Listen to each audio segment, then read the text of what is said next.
CMA intermediate के मेरे प्यारे प्यारे बच्चों, मैं आज आप लोगों के लिए लेकर आया हूं सीएमए इंटरमीडिएट का पेपर नंबर 6 फाइनेंशियल अकाउंटिंग का मास्टर स्ट्रेटेजी, जिसको आप यूज़ करके सीएमए इंटरमीडिएट में फाइनेंशियल अकाउंटिंग में आप 70 प्लस से भी ज़्यादा स्कोर कर सकते हो।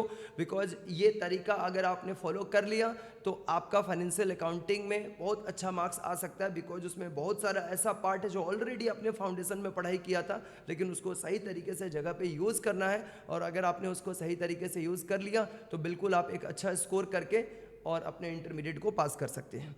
इसी स्ट्रैटेजी को रैंक होल्डर्स बच्चे लोग फॉलो करते हैं। मेरे बच्चों, आप आओ देखो। सबसे पहले तो आपका जो फंडामेंटल ऑफ अकाउंटिंग होता है, जो आपकी ऑलरेडी आपने फाउंडेशन में पढ़ा है, फाउंडेशन में आपने एग्जाम पास किया है और उसका एमसीक्यू वगैरह भी आप लोगों का बहुत हद तक आपका पढ़ा हुआ है। इसमें जो बेसिक लेवल के चैप्टर्स होते हैं, आपने कभी सोचा है कि जो फाउंडेशन लेवल के आप पढ़ के आते हो, उधर से भी इंस्टीट्यूट इतना ज़्यादा मार्क्स का क्वेश्चंस आप लोगों से इंटरमीडिएट के एग्जाम्स में पूछती है। ये देखिए, आप ध्यान दीजिए, थोड़ा सा चीज़ों को समझने की कोशिश करें। आपका जो फंडामेंटल अकाउंटिंग कंसेप्ट है, ये आपके एग्जाम्स में 15 to 20 मार्क्स का आपके एग्जाम्स में आता है, 15 से 20 नंबर का। लेकिन इसमें से चैप्टर्स कौन कौन सा है जो एग्जाम्स के लिए आपको तैयार करना है, मैंने यहाँ पर एक चैप्टर नहीं लिखा है, मैं लिख दे रहा हूँ डेप्रीसिएशन। ये भी चैप्टर आप शामिल करके रखोगे। इसमें से ट्रायल बैलेंस तक इंस्टीट्यूट ने दिसंबर 23 के एग्जाम्स में पूछ दिया था। तो बीआरएस का एमसीक्यू में, जैसा आपने फाउंडेशन लेवल पे बीआरएस का एमसीक्यू सॉल्व किया है, एमसीक्यू सॉल्व किया आप लोगों ने, वो 2 मार्क्स में अभी पूछे जाते हैं। बिल्कुल आपका कैश बुक से भी क्वेश्चन रिलेटेड हो सकता है। डेप्रीसिएशन, रेक्टिफिकेशन ऑफ एरर्स, और यहाँ पर बेसिक अकाउंटिंग कंसेप्ट से रिलेटेड एमसीक्यू, और यहाँ पर ट्रायल बैलेंस। ये 3 प्रैक्टिकल चैप्टर आपको एकदम दिमाग में रख के जाने हैं।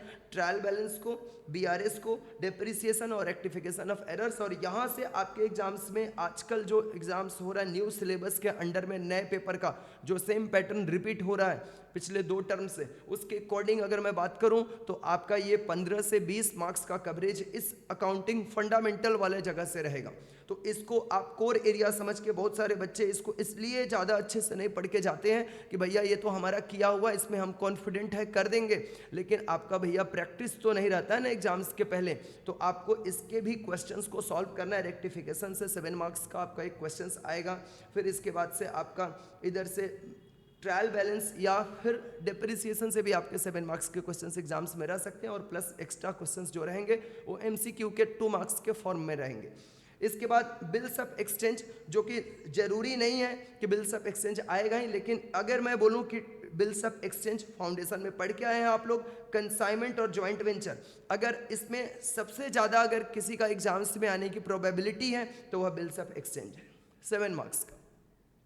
जॉइंट वेंचर पिछले कई टर्म से एग्जाम्स में नहीं आ रहा है। तो जॉइंट वेंचर अगर आप चाहो, देखो अगर इंस्टीट्यूट ने सिलेबस में दिया है, पढ़ाया है, दे भी सकता है, लेकिन अगर पैटर्न की बात करूं तो आप कंसाइनमेंट और बिल्स ऑफ एक्सचेंज को ज़्यादा अच्छे से करके जाओ, छोटे चैप्टर से। और इसके जो कंसेप्ट है, सीधा सीधा आप 4 क्वेश्चंस भी प्रैक्टिस कर लिए, बिल्स ऑफ एक्सचेंज से 3 या 4 क्वेश्चन और कंसाइनमेंट से 3-4 क्वेश्चंस, तो इसके 7 मार्क्स का क्वेश्चन आप आराम से एग्जाम्स में करके आ सकते हो। सोल प्रोप्राइटर का जो फाइनल अकाउंट है बच्चों, सोल प्रोप्राइटर का, ये अभी तक जो मैं बता रहा हूँ सारा का सारा फाउंडेशन में पढ़ा हुआ चैप्टर है अपना, समझ में आ रहा है ना, सारा का सारा फाउंडेशन में पढ़ा हुआ चैप्टर है। बस उस टाइम पे आपने टिक मार्क किया था, इस बार आपको उसको लिख करके करना। और आपने जब ट्यूशन फाउंडेशन में पढ़ा था तब भी लिख करके प्रैक्टिस करते थे, एमसीक्यू भी प्रैक्टिस करते थे, और इंटरमीडिएट में आपने ऑब्वियसली लिख करके ही सारा सम आपने किया है। तो सोल प्रोप्राइटर का जो फाइनल अकाउंट है, ये तो 5 नंबर का भी आ सकता है, छोटा सा एक क्वेश्चन, 10 मार्क्स का भी आ सकता है, और बड़े मार्क्स में 14 मार्क्स में भी आ सकता है। अगर आपके एग्जाम्स में ये 14 मार्क्स में फाइनल अकाउंट आ जाता है अच्छे एडजस्टमेंट के साथ भी, तो कोई बड़ी बात नहीं है, आप आराम से कर लो।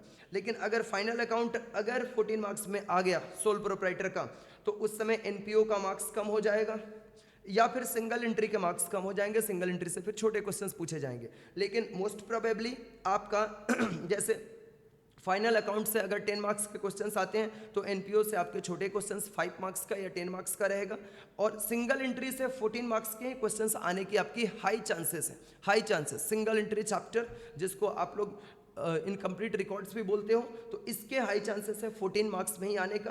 तो इसको 14 नंबर के लिए सिंगल एंट्री का प्रैक्टिस आपके इंस्टीट्यूट का स्टडी मटेरियल्स में जो सम है उसे, और आपके जो भी रेस्पेक्टिव ट्यूशंस में जो भी अच्छे अच्छे सम्स कराए गए उनको उठा के आपको कर लेना। पास्ट के 2-3 टर्म्स के क्वेश्चंस आपको उठा के सिंगल एंट्री का कर लेना। इतना से आप 14 नंबर का काम यहाँ पर बना सकते हो।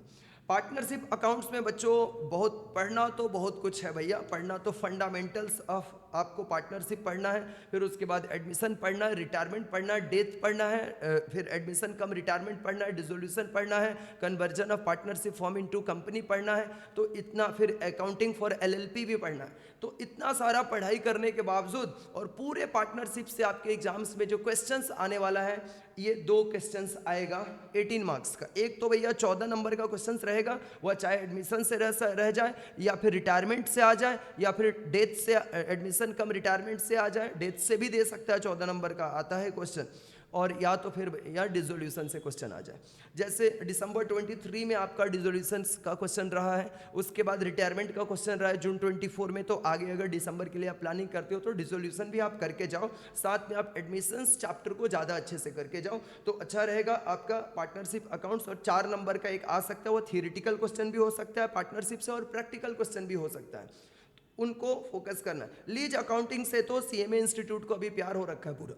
लीज अकाउंटिंग का क्वेश्चन बार बार डाल रहा है इंस्टीट्यूट का, जो स्टडी मटेरियल्स है उसमें क्वेश्चंस है बहुत 2 या 3, और उसमें क्वेश्चंस में आपके 7 मार्क्स के बार बार पूछ लिए जाते हैं, तो इसको आपको अच्छे से पढ़ के जाना होगा। आसान सा चैप्टर है, टफ नहीं है।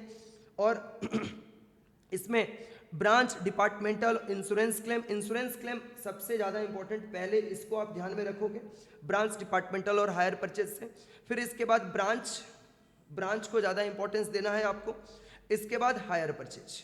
डिपार्टमेंटल आप लास्ट में करो, डिपार्टमेंटल पिछले 4-5 टर्म से नहीं आ रहा है, लेकिन अचानक से इंस्टीट्यूट देगा डिपार्टमेंटल आपको एग्जाम्स में करने के लिए, लेकिन डिपार्टमेंटल है भी बहुत आसान चैप्टर। तो ये जो 4 चैप्टर है, इसमें से कम 3 आपके एग्जाम्स में आएंगे ही आएंगे 21 मार्क्स का। तो आपको इसमें से अब आप 3 अटेंड करोगे कि 2 अटेंड करोगे, आपके ऊपर डिपेंड करता है कैसा कॉम्बिनेशन बना के देगा पेपर में, उसके हिसाब से। पेपर बहुत लेंदी रहेगा, और इस लेंदी पेपर को लिखने के लिए आपको पहले लिख के प्रैक्टिस करना स्टार्ट कर दो। बहुत सारे बच्चे ऐसा करते हैं कि अकाउंट्स पूरा बहुत अच्छे से ट्यूशन में समझे हैं, ट्यूशन में सम भी किए हैं, घर में जाके होमवर्क भी किए हैं, लेकिन जब रिविजन की बारी आती है तो उस समय पेज सिर्फ पलटते जाते हैं, अच्छे से दिमाग में अपने सॉफ्टवेयर में सेट करते जाते हैं और एग्जाम्स में जाके बैठ जाते हैं। वो एक खतरनाक तरीका आपको एग्जाम्स देने का।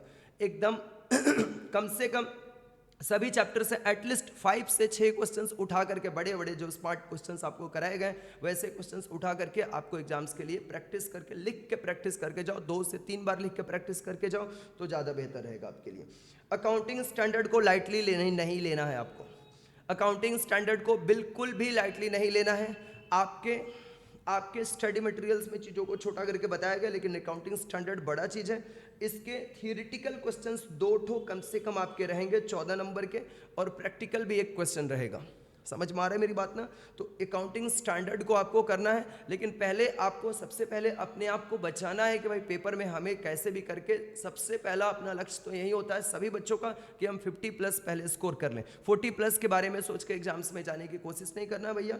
आप लोग 50+ ही मिनिमम सोच के चलोगे, मिनिमम सोच के 50+ चलना है। तो इसके लिए आपको पहले उन सारे चैप्टर्स जो मैंने प्रीवियसली बताया उसको पहले कमांड में ले लो, क्योंकि वह सिंपल है, आपका पढ़ा हुआ है, बस उसको एक्स्ट्रा रिवीजन करना है।